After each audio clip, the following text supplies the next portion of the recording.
Thank you, Professor Demas. Hi, everyone. My name is Rebecca Patel. I'm one of the two student interns, Professor Demas, and co-organizers of the series. On behalf of my co-organizer, Ron, who regrets her absence today, and myself, we're so pleased that you're here for this fabulous talk. The display that Professor Demas mentioned will be out in the atrium until tomorrow around noon, so definitely go and see the wonderful books and some information about Patricia MacLachlan's career that we've included there. So in 2006, when she concluded the Skylark series that she'd started 2 decades earlier with Sarah, Plain and Tall, Patricia MacLachlan told Publishers Weekly that your life slips sideways into your books. This seems... That was a good line. Right? Sorry. This seems particularly true to the experience of Ms. MacLachlan, who didn't set out to be an author at all. An English teacher sometimes and the mother of 3, Ms. MacLachlan didn't start writing for children until she was 35.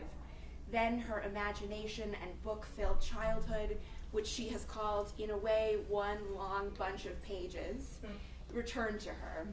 She made her career debut with the picture books The Sick Day and Through Grandpa's Eyes, and soon dove into middle grade novels with the compassionate Arthur for the very first time.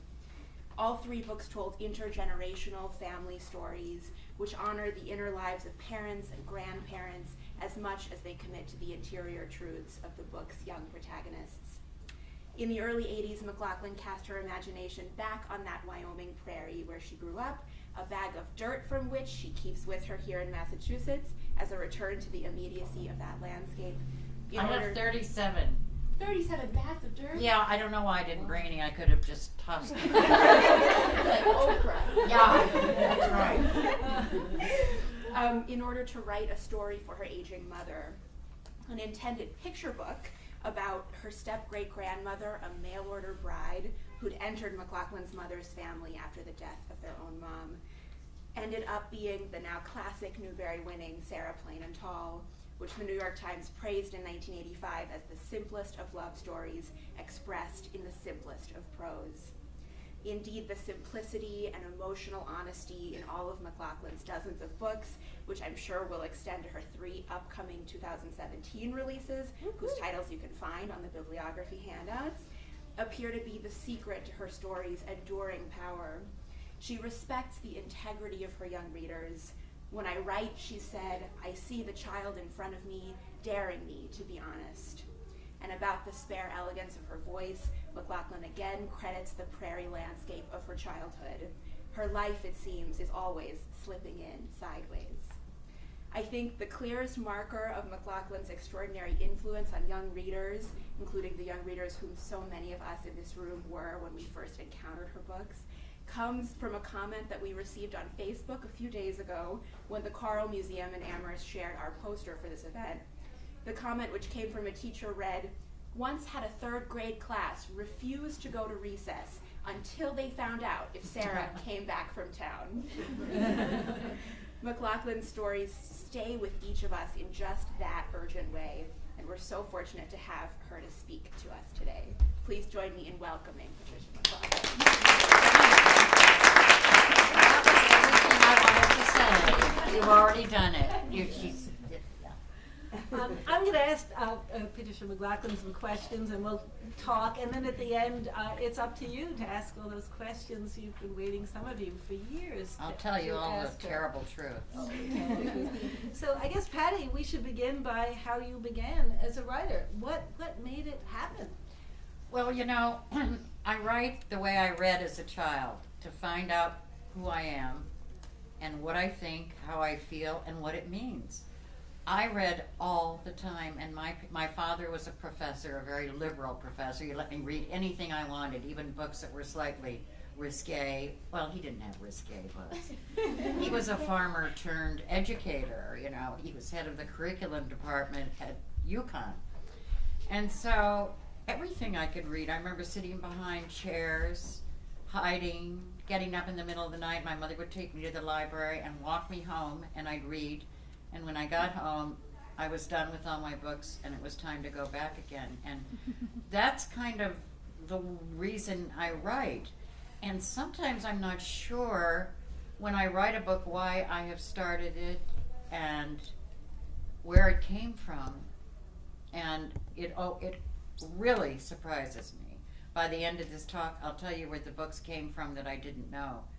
But I kind of thought that I had kids so I could have grandchildren because they serve me well. And my daughter Emily has 2 children, and they have gone to music school. And in music school, they're learning, I'm just going to tell you where one book comes from. They're learning how to get up the scale and down the scale. And they have this song they sing. The birdies fly away and they come back home. The birdies fly away and they come back home. Fly away, all the birdies fly away. The birdies fly away and they come back home. I kept hearing that, and I kept sneaking after them, listening to them sing this. And I would call them up and have them sing it to me, and they got so tired of it that Sophia, who is now 11, once sent me a video of her going, the birdies fly away and they come back home. Yeah. Anyway, this was our little backing and forthing, and I wrote a book called Fly Away about a child who the family thinks cannot sing, but every night he gets up and goes into his sibling's room and sings to her. And that just seemed like a simple kind of thing, a start of a book and where it came from. And they all do this. And I am often surprised. I have 2 talks I give called All the Way from Childhood, and I revising my life in my books, from the great John Gardner quote. I revise my life in my books so I don't have to make the same mistakes again. And I love that, and it's true. I'm trying to think of one that I was going to talk about earlier. Baby. Baby came about a baby left on a doorstep when my youngest child was going to college. And I said to my husband, who was a shrink, who thought he knew more than I did, I said, I want a chimp or something. And he said, no, you don't want a chimp. You'd socialize it, and then it would leave you all over again. So I wrote Baby about a child left on the doorstep because I wanted more children. So you see, I have grandchildren now.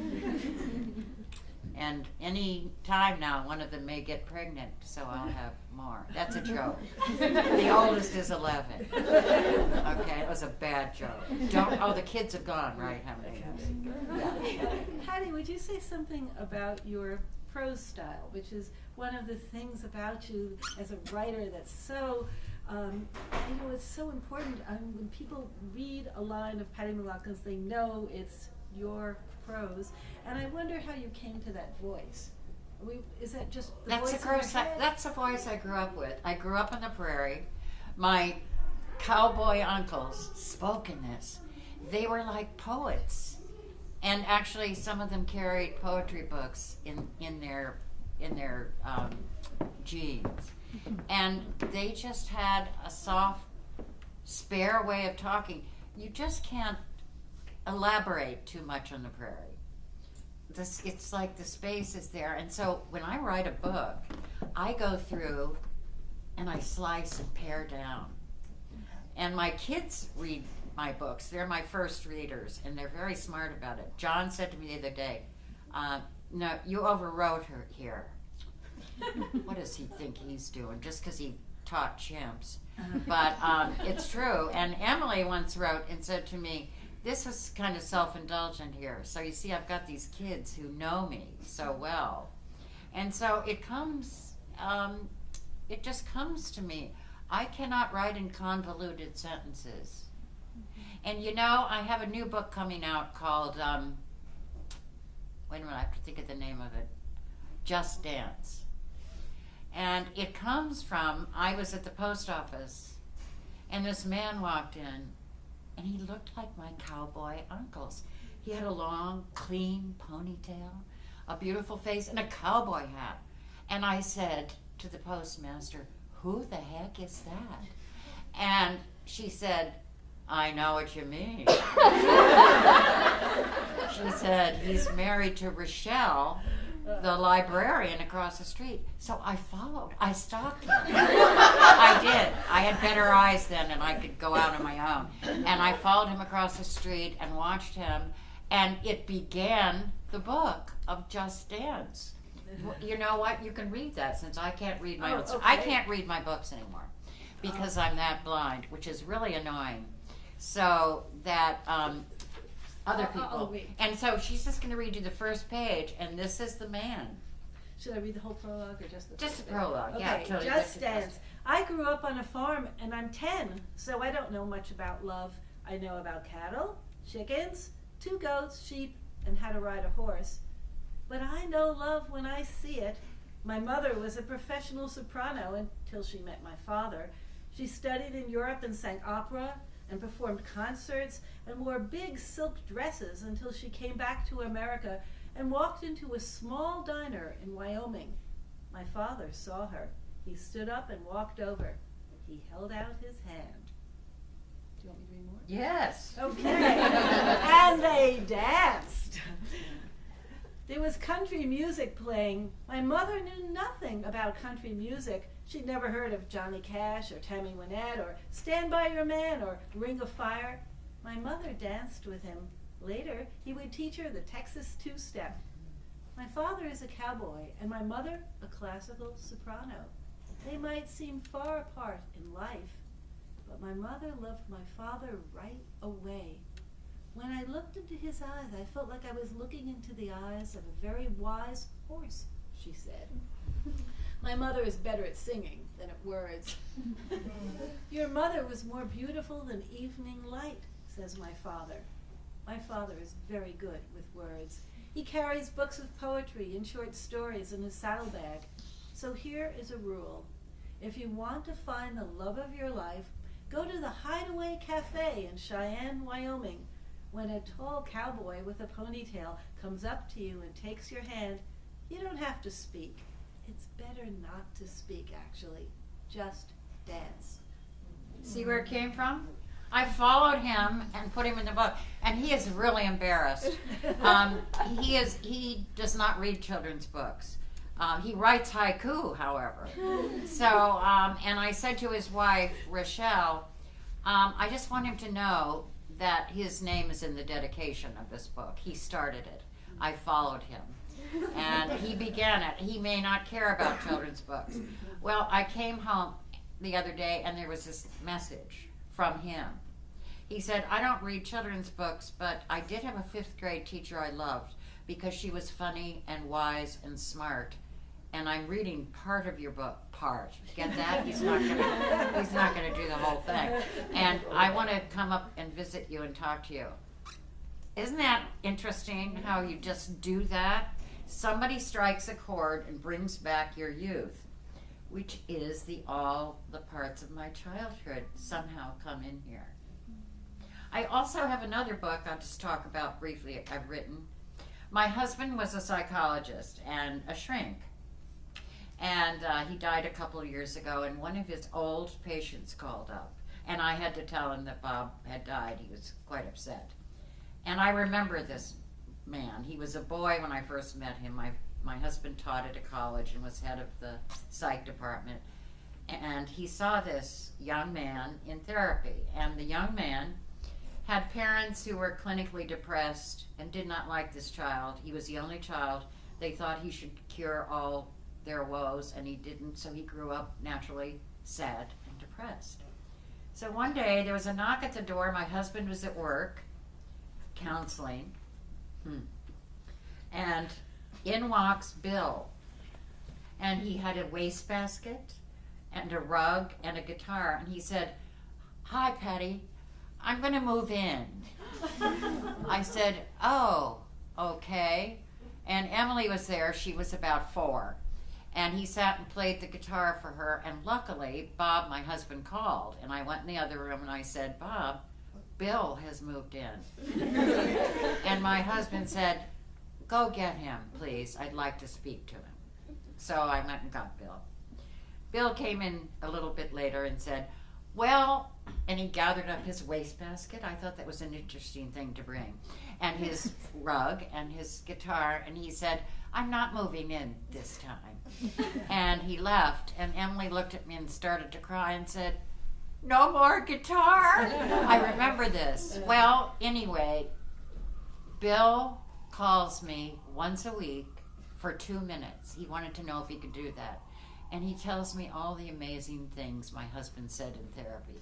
And some of them are wildly funny and very much my husband. And I said, Bill, I have all these, and I've started a story about a young girl whose father dies, and he is a psychologist. And I want to use you in it. I won't use your name. And he said, go ahead. And he calls me every week for 2 minutes. And we've gotten, in a very interesting way, he finds out more about Bob from me, and I find out more about Bob from him. And we've gotten close, but it's always 2 minutes. He'll say to me, okay, my time is up now. Which is nice, because I thought, oh, I'm going to get into this, and I'm not going to want to be into this. And so I sold the book. It's called The Eternal Fitness of Things, because that's what my husband used to tell the children. Why do you do this? And he'd say, it's the eternal fitness of things. Interesting, huh? Yeah. Patty, can you talk about how you decide when you have an idea in your head whether it will take shape as a picture book or whether it will become a novel? Well, it tells me by how much content there is. And writing a picture book is the most satisfying thing on earth. And it is hard. A novel, you can swim around. I mean, I don't do it very much, right? Right. I'm from the prairie. We didn't swim anywhere, you know. We were in the dust. But it depends on the people you're speaking with, too. One of my books, The Iridescence of Birds, is actually one of my favorites. In the middle of the night, I got up. I think it was when my husband was so ill, and he was downstairs and I was up. And I said, I'm going to write a whole picture book about Matisse. And I'm going to do it in one sentence. I play games with myself. I have to do that. I had to do it during that time. So I wrote the whole book. Matisse had a wonderful mother, and I was really looking into motherhood and how you raise children. And his mother was the reason he became an artist. She brought the fruit into their very weary house. They had dirt floors, and she put red rugs on the walls, and she brought flowers in and brought him color. And all the things that she brought in, he painted later in life. And I wrote this all in one sentence, and I knew it wouldn't sell. It was just something I did for me, because I want to be a really good mother, and I'm getting really good at it now that I'm so old. I'll really win an award next year for it. And here's how I sold it. It was the oddest thing. I was at a conference, and I did a group thing with people, and Neil Porter, the wonderful editor, came, and we had a drink afterwards, or coffee. And I said, what did you talk about in your group? He said, what I buy and why I buy it. He said, what did you talk about? And I said, I read all my stuff that's never going to sell. Wow. And he thought that was very funny. He said, like what? And I said, well, I wrote The Iridescence of Birds. Nobody wants that. Iridescence is a long word. And he said, I want it. I sold the damn thing. Like, I really got the contract a week later. But anyway, I was reading it to the students when I said it's one sentence. And I got to the middle of it and I said, oh, damn, semicolon. And it does have a semicolon in it. But one of the reviews said, this is a one-sentence book. I don't know that I could have written a novel about this unless I really researched or had a convoluted thing about how depressing his life was to begin with and how his brothers played together but they didn't play with him. And it would have gotten but it's all about where the beauty comes from and how it affected him when he became a painter. He didn't become really a painter until he was like 18 or 19. I think. And the illustrator did a beautiful job, and it's published in France, which is kind of a compliment. They don't really like us a whole lot there. And publish a book about one of their artists. So that's where that came from. And that was kind of interesting. So I play games with myself. Do you want to tell them how Sarah turned out not to be a picture book? I'm not sure I know the story, but I'll tell you. I don't know. Jane tells the story. Oh, Jane tells it. Well, Jane makes up things. I don't know. I probably read it, and she said in group, "That's not a picture book. That's Yes. the beginning of a novel." Yes. People say that often in our group, and it's really annoying. But she was right. And then she probably was really annoyed because it went and won the Newbery. You know, odd but interesting. Have you ever guessed wrong about a book? Where you started something and you thought, oh, I'm going to write a novel, but after you've been in it a while, you thought, No, I haven't guessed wrong. I correct myself. I Okay, recorrect. good. Yeah. Are there any books that have changed their shape? You mean like I cut a novel down and sold it for A picture a picture book? No, that just doesn't work. Any picture books that grew? Not that I know of. I'm getting pretty good at figuring it out now. I'm writing a book now because I was bored about weddings. And it's three children on a summer's day sitting under a tree, and they're bored because the summer is long. And they say, what can we do for fun? And one child said, well, my sister got married. I went to a wedding. That was different. And they said, well, what do you do at a wedding? And Marco, I think is the child's name, said, well, you eat a lot of cake, ice cream, the grown-ups cry, and then you throw up. Which is pretty good. And they said, great, that is it. And so they say, well, who will we marry? And they decide to marry their pets. And the whole neighborhood gets into this. I haven't written this yet. That's as far as I've gotten. It's that big. I sent it to my son John, who was putting his 10-year-old to bed, and he read it to her last night. And I made the pot-bellied pig. I named Reuben, who is my agent. Oh, God. I drank the snake is my husband Bob, just because it amused me. And they marry their cat and dog. And I have no idea how it's going to happen. But this would not be a novel. It's clearly a picture book. And I think I have to write a little poem about, eat a lot, throw up, or something like that. That will be a different kind of book. We'll see. Patty, what was the toughest book you ever wrote? The book that proved the hardest for you? Let me see what I have here. Well, I'm doing one now that's tough. And it came about in a very interesting way. I have a friend. I wanted to write a romance book. I think I'm getting a little older, although kids kind of fall in love. Maria Montessori, the great educator, said children endure everything, and they do, and they know everything, and they want to hear it. And so I wanted to write about a 13-year-old boy and girl who were attracted to each other. I found this interesting. So I find myself running around asking kids who are friends, and at the table I said Anna was eating dinner and Ella was eating dinner. Ella's 10. I said, Ella, can I ask you a question? She said, sure. And Anna said, ask me too. I said, okay, have you ever kissed a boy? And Anna went, ah, it's terrible. And I just wondered. And then Ella said to me, the boys and girls in my 5th grade kiss each other out on the playground. And so that was interesting to me. So I have a friend who married a man from Zimbabwe, so she has racially mixed kids. And one of them, named George, is a black child, and he thinks I'm the best writer in the world. And she said to him, George, Patty's thinking about writing about a black boy and a white girl who kind of were falling in love. What do you think? And he said, if anybody can do it, Patty can do it. Can I be on the cover? I love this kid. And he's not old enough to be interested, but recently I had a temperature of 102 point something. I had pneumonia. I mean, this was a couple of weeks ago. I look pretty good for having had You're very pneumonia. lucky to have And I had flu at the same time. You should see all the shots they gave me to figure out what I had. In the middle of the night, I suddenly remembered. This is how this book came about. And it's hard for writers who are white to write about blacks.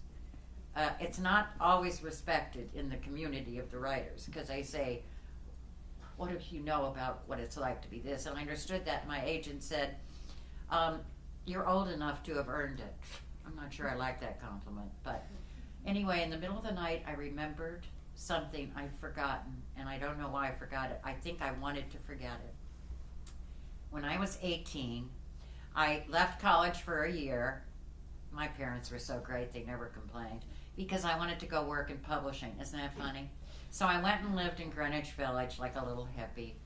I remember a pair of adults looking at me one day when I was taking the newspaper out of the garbage, and one of them said to the other, I feel so sorry for children like that. My parents would have died because I was, I was an only child and loved and all that.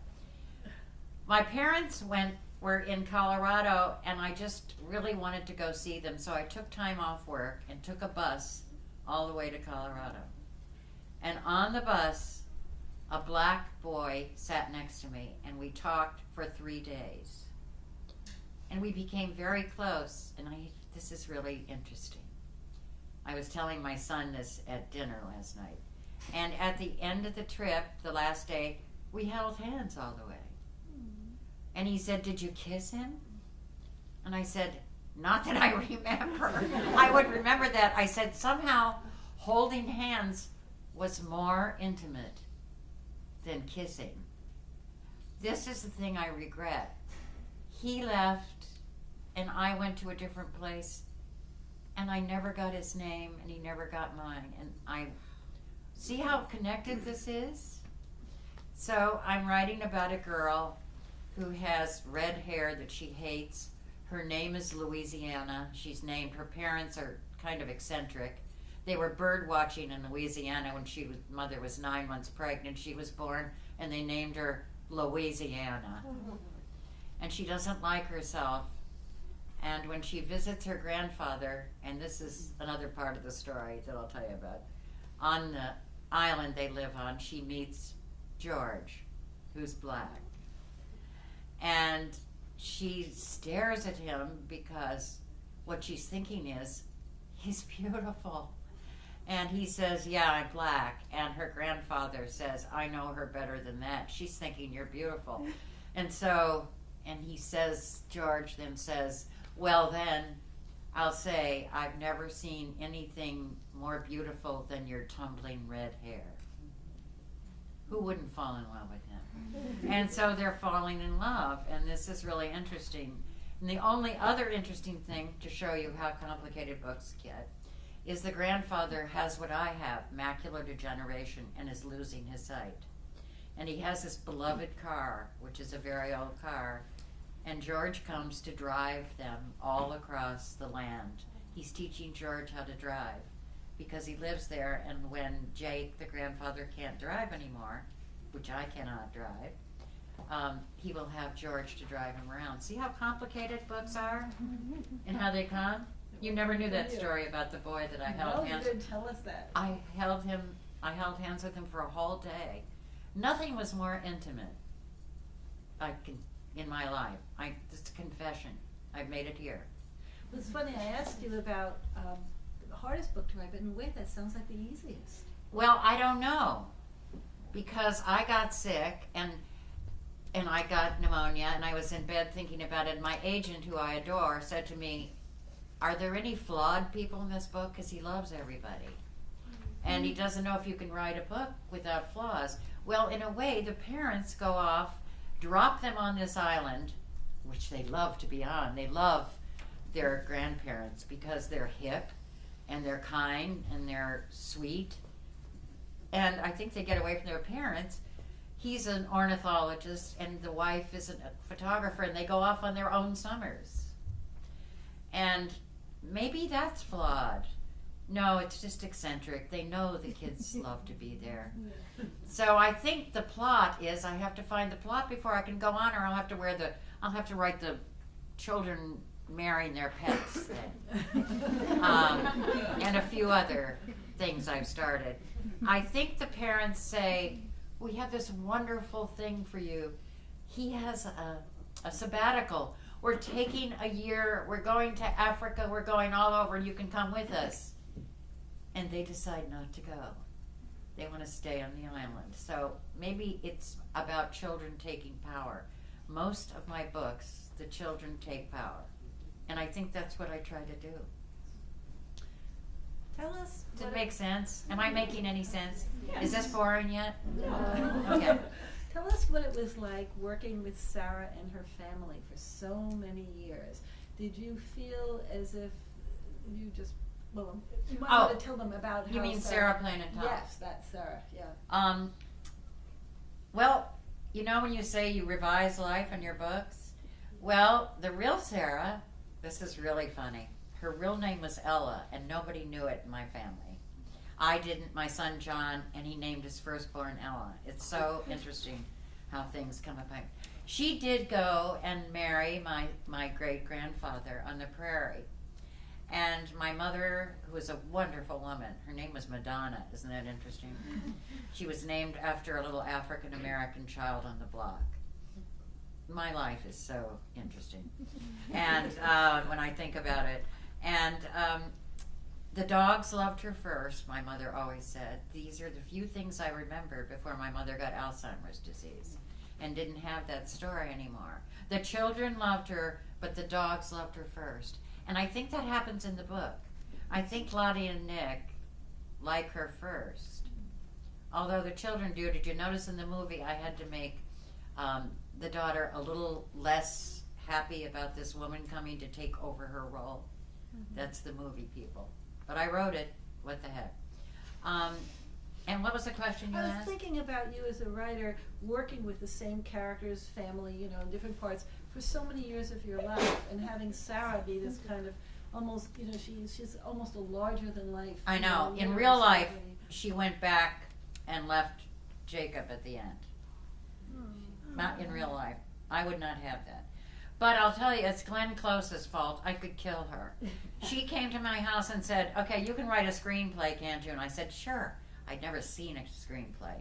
I scrambled to get some screenplays sent to me so I could see how to write them. And then she said, so look, why don't you write the second one and the third? And I had to write, honest to God, she's forceful. She may be beautiful, but I think she came to see my husband. She adored him because he was a shrink and he took her for what she was and did not glorify her and laughed at her stories. And so we had a fun relationship. And she made me do those things. And I got interested. And I got interested in what happened afterwards and how they grew. And I don't think I've ever had an opportunity to do that, to have the kids grow. Yeah. And we only did 3 movies because the children in the movies grew up then. And we couldn't get a new cast. And I got to work with Jack Palance, who was fabulous, and Chris Walken, who was hysterical, and Glenn. She has this funny dog named Gabby. He was the only dog allowed on Broadway because he was really good. He was a little white thing, fluffy thing. And she said, come in, and this is Gabby. Let's look at the dailies. You can see what happened. I sat next to Gabby, and he went, he was one of those yippy little snippy dogs. I don't know. We've had fun things together. And now, 25 years later, she's in Sunset Boulevard again. And she called me up when my husband died and said, you better come. It's 25 years later. I'm running up and down the things. There's a 40-piece orchestra, so I'm going to see her in it. What was it like starting with the screenplay and then writing the novel? That was the one book that you did backwards. Well, that was annoying, and that's Glenn Close's fault. And I hate the son of a gun for that. But I don't know. I found a way to think of the movies in a different way. And the books were good. I'm really good at compartmentalizing stuff. And I loved writing the movies because I loved writing dialogue. They're all dialogue. And Chris Walken they were so respectful. He came to me and said, look, can I change this one word here to do this? It would make more sense, and it did.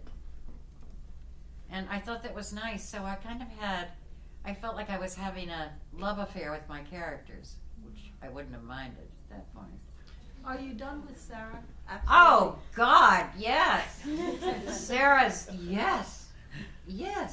That was then, and now I'm here, dealing with George, a black boy.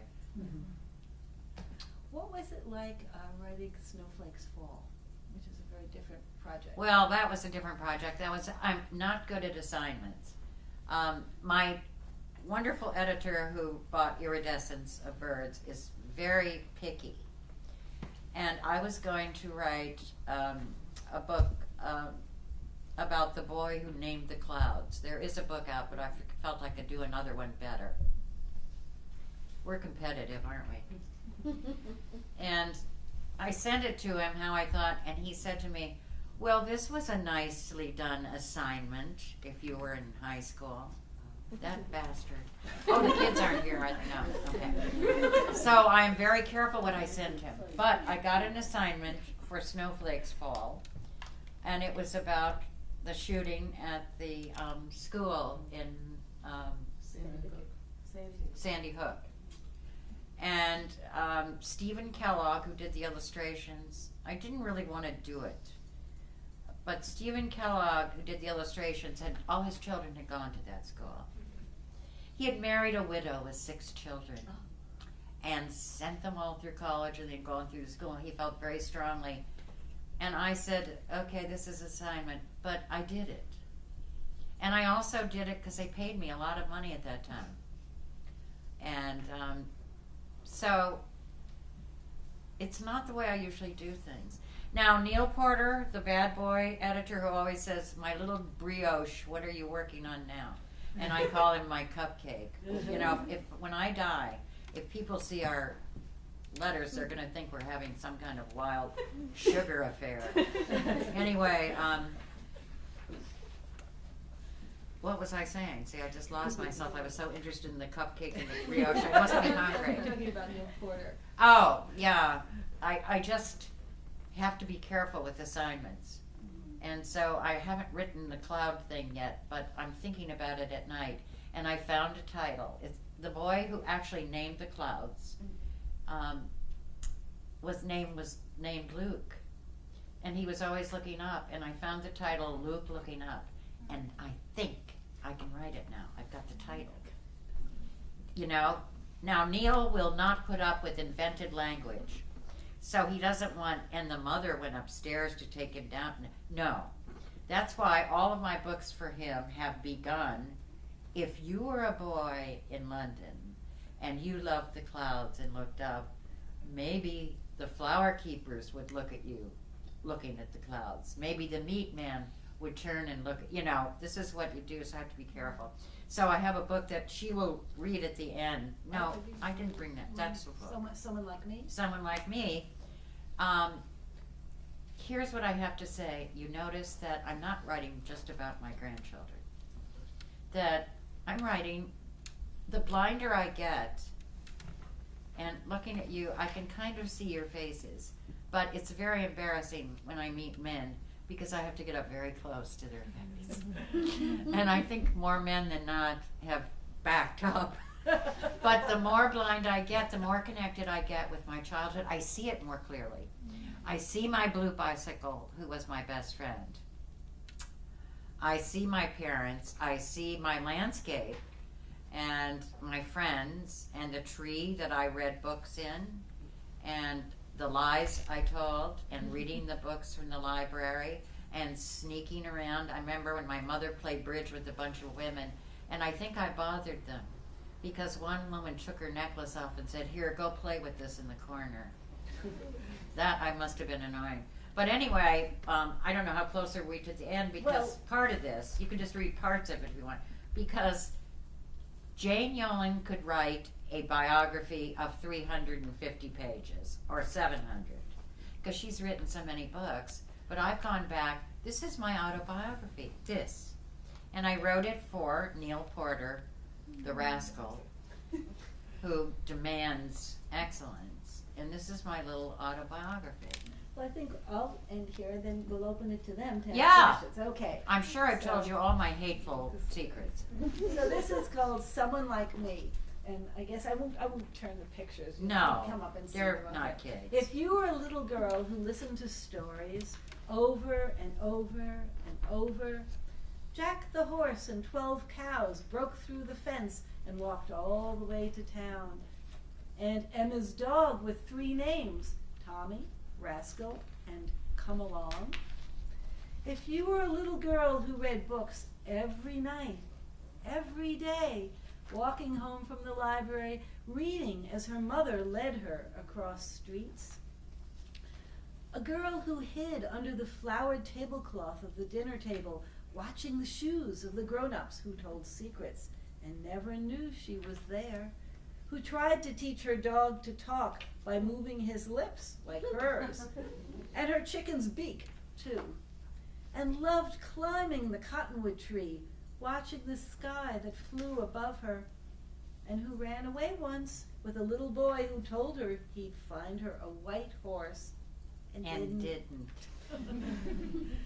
And followed people listening to their talk and their songs and how they laughed.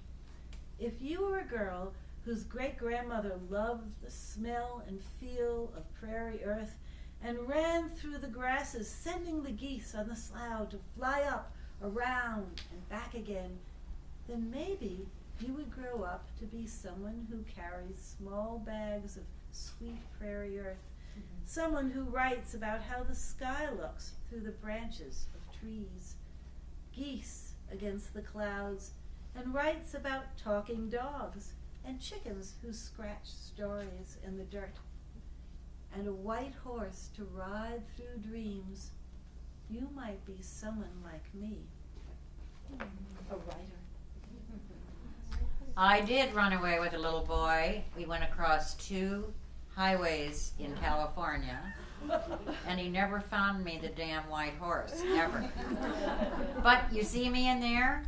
I'm there. Do you see it?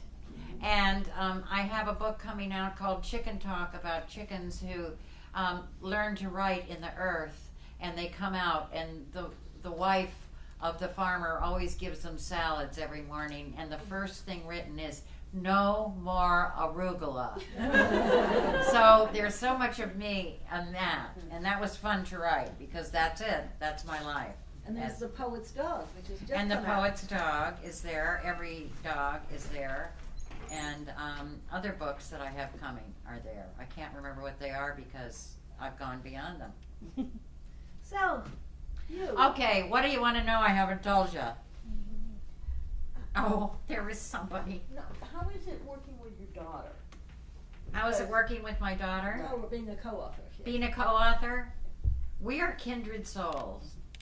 Boy, was she a tough teenager. The boys were so easy. Then I had her. It was a mistake.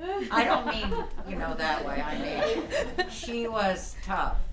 And she is such a good mother. She's a preschool teacher. And she's so brilliant. And she's got a daughter who's 11. Oh my God. And here's what she's learned by being a little Waldorf school hippie teacher. Sophia, who's a wonderful child, has these little fits in the morning. Who doesn't? Who wants to get up at 5:30 or 6 to go to school when you're in 6th grade? You're not supposed to anyway. And she had a meltdown when I was there and just cried, and she was mad at her mother. And Emily just reached out and took her in her arms and sat down with her. And it was over. She knows how to deal with kids. And she is a great person to write with. And we wrote a dog story. We wrote about all our dogs. This is a thing about dogs. I think they're the center of our lives sometimes. My driver said his dog is the center of their life. Their little dog, Ruby, knows when he's calling for takeout food. She gets all excited and whirls around and then goes to the door to meet if it's Chinese or Italian. She doesn't know, but it's coming. And Emily is a dog rescuer. She rescues, oh my God, Great Pyrenees dogs. You know what they are? I sleep with one when I go there. It's better than a husband. It is this great long dog. And he puts his arm over me. It's so great. And anyway, So hot. but Sophia's dog before died, and she could not deal with it. And you know what she did? She wrote a note and pinned it on her shirt and went to school with it. And the note said, "My dog Tessie died." And it makes me get goosebumps because she knew how to find comfort. She didn't have to tell anybody. Everybody came up and read, the teachers, the principal, the kids, and she came home comforted by her own actions. So Emily and I wrote 2 dog books for her. The first one was Once I Ate a Pie, and that comes from a dog we used to have that would get up, get the pie off the table, take it in the basement where we wash clothes, and there'd be a clean tin. And then one about puppies called I Didn't Do It.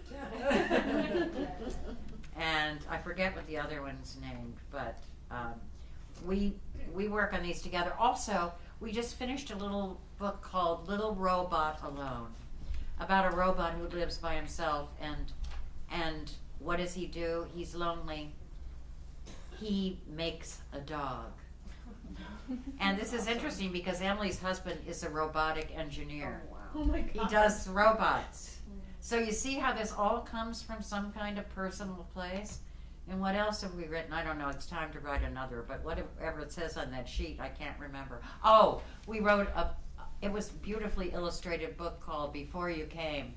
It's done by David Diaz about what life was like before the baby was born. Do you want to say something about that process? How you and Emily, do you start with a text and then she works on it? Or Well, I start with the text often, and I email her, and she says, "That's kind of dumb."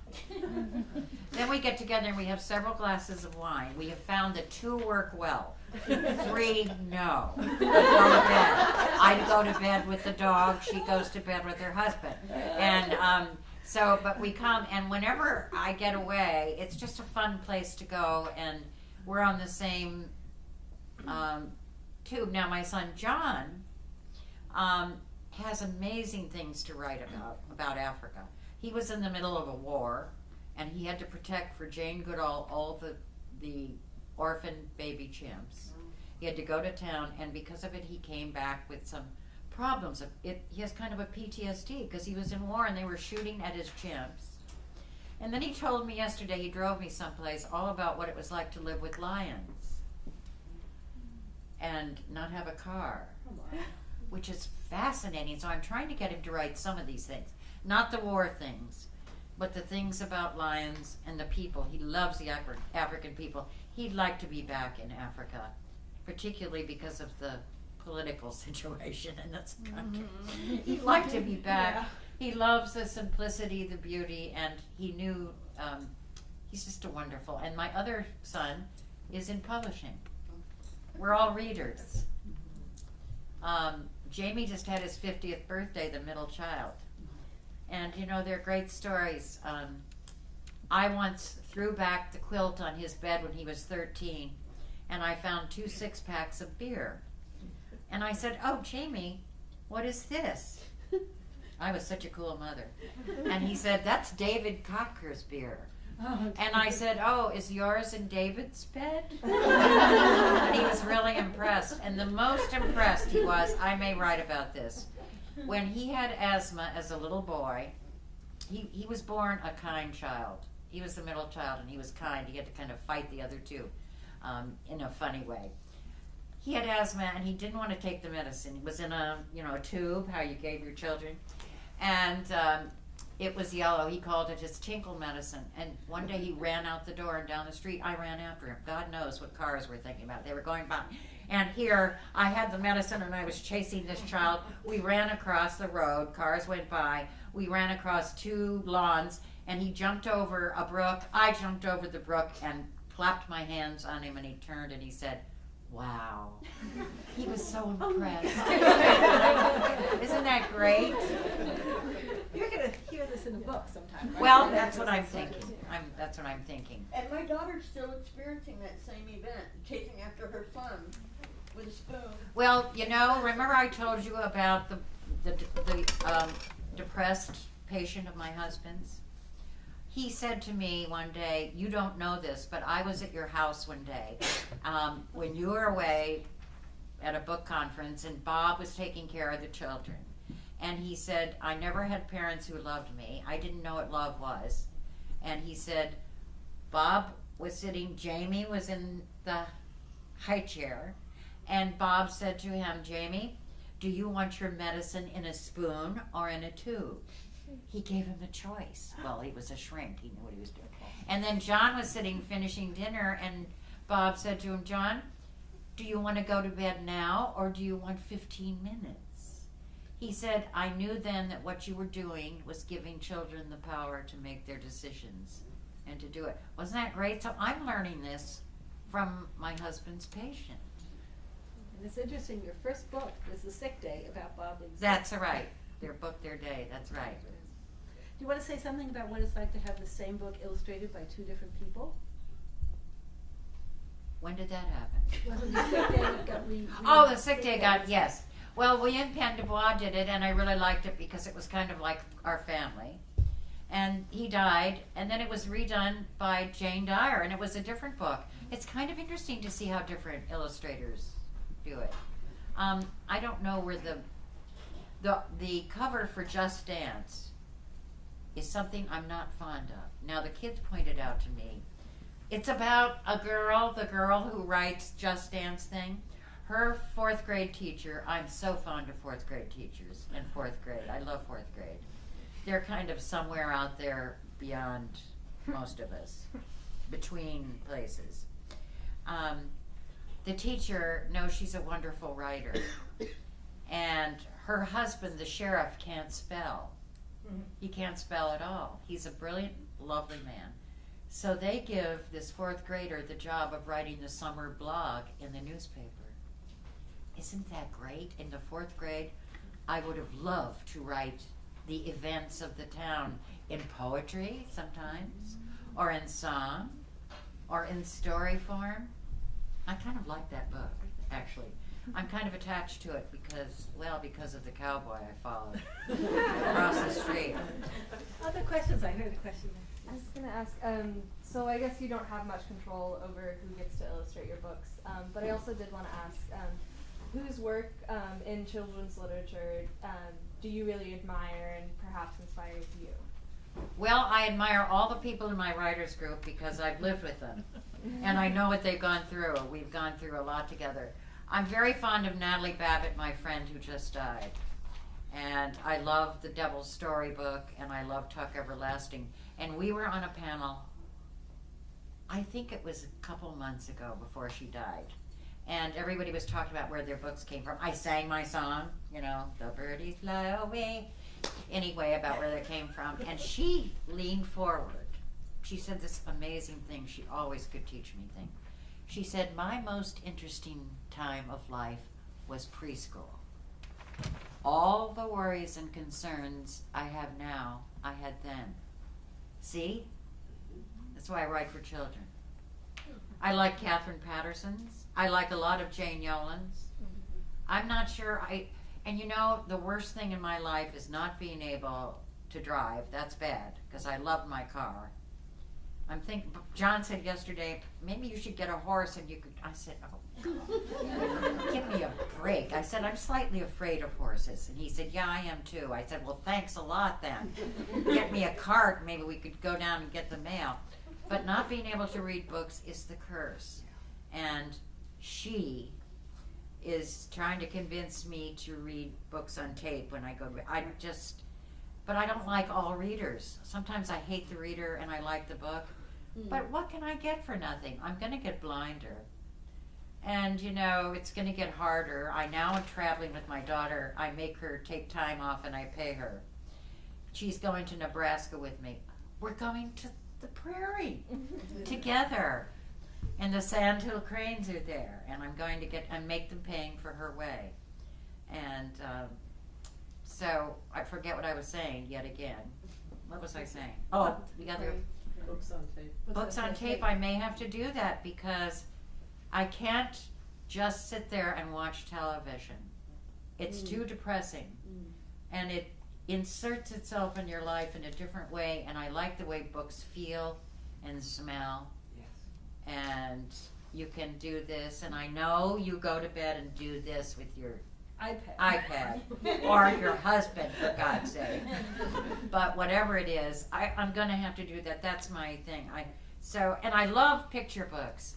I love the Provinsons books about their animals. I would love to write that book over again and make it mine.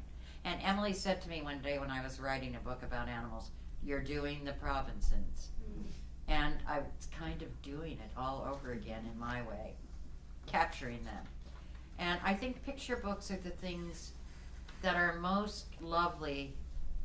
They're little jewels, and I'm always looking for the perfect ones. Are there other questions? Yes.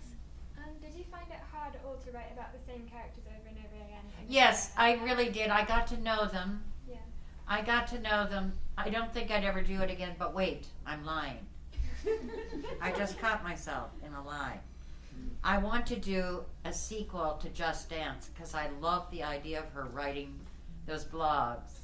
And in it, there's a wonderful character who looks just like the cowboy across the street that I followed. His name is Tinker, and he has a pet coyote who grew up with him and has yellow eyes.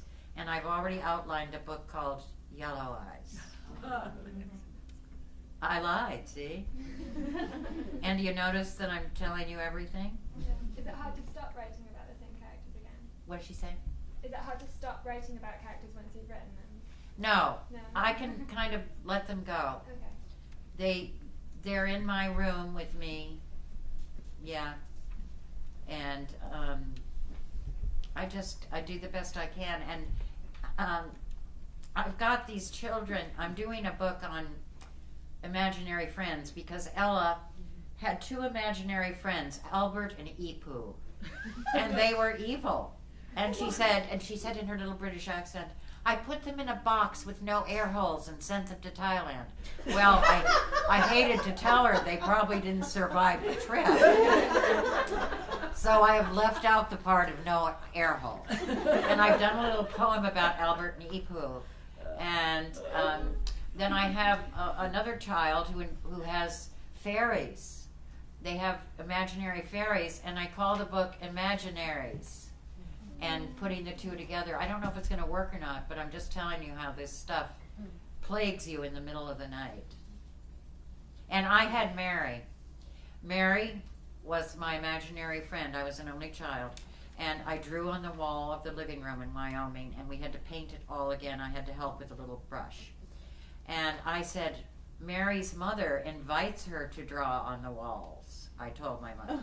And I said, Mary's mother invited her to go down to the lake unsupervised to feed the ducks when I went. And my mother hated Mary's mother, and I kind of figured she did away with her later, and I'm going to do a poem about Mary.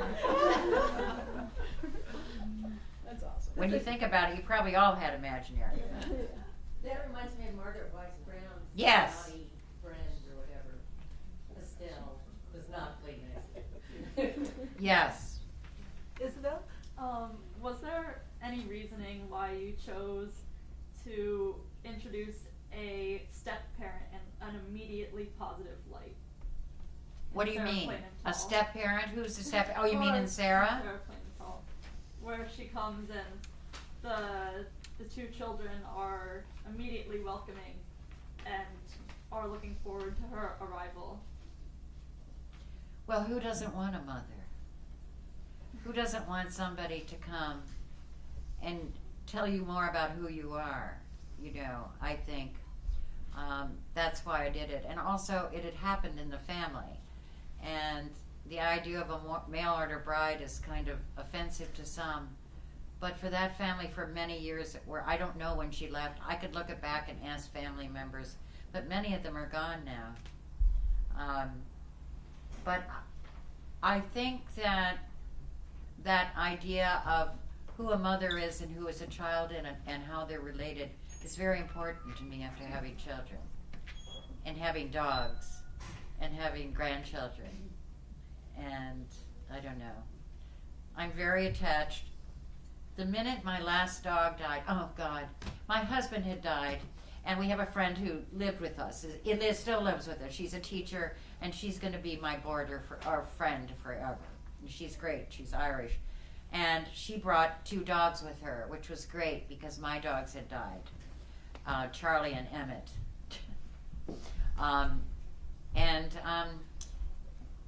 When her last dog used to come and put me to bed, I'd be in his name was Scotty, and he was black, and he was a very dear dog. He would come into my writing room because Aisling taught school and had to get up early and was in bed.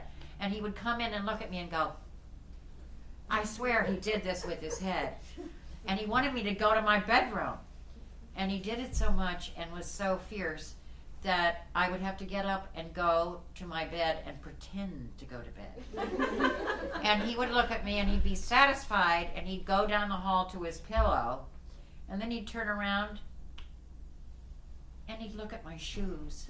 They were on as if to say, you don't sleep in shoes. You're not going to sleep.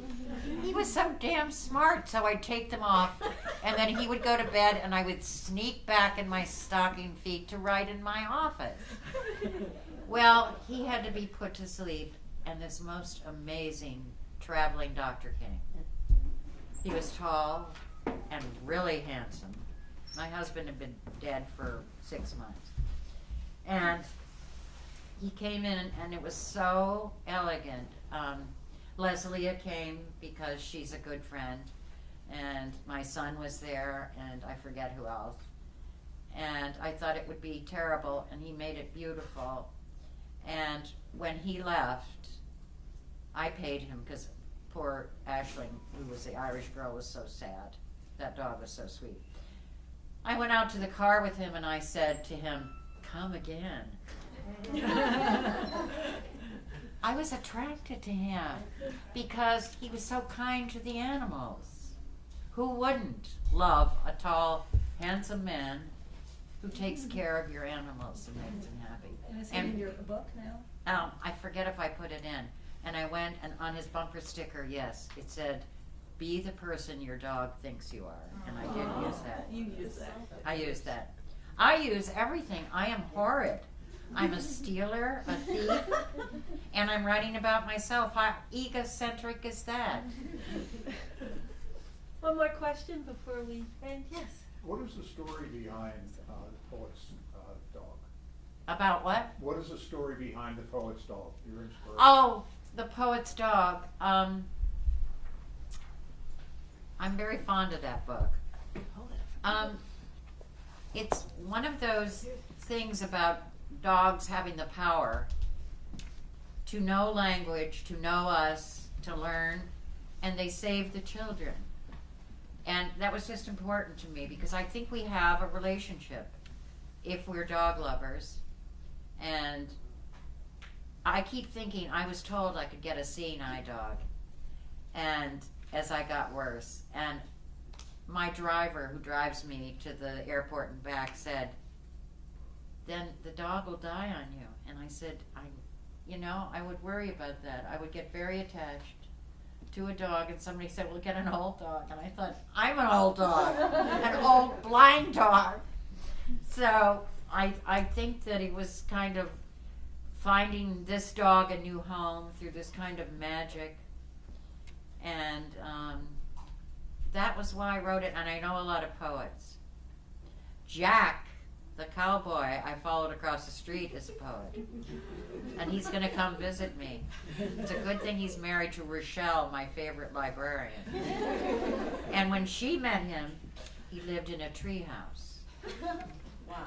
Wow. My next book. Jane, you had one question. I'm sorry. I'm really interested in hearing about your writing practice. You know, sort of, you obviously write in the evenings, but I'm just kind of curious. I write all the time.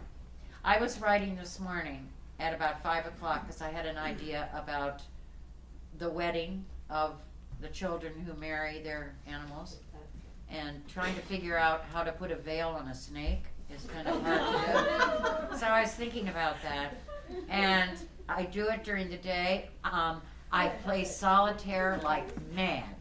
This is why I love Natalie Babbitt. She was so old-fashioned.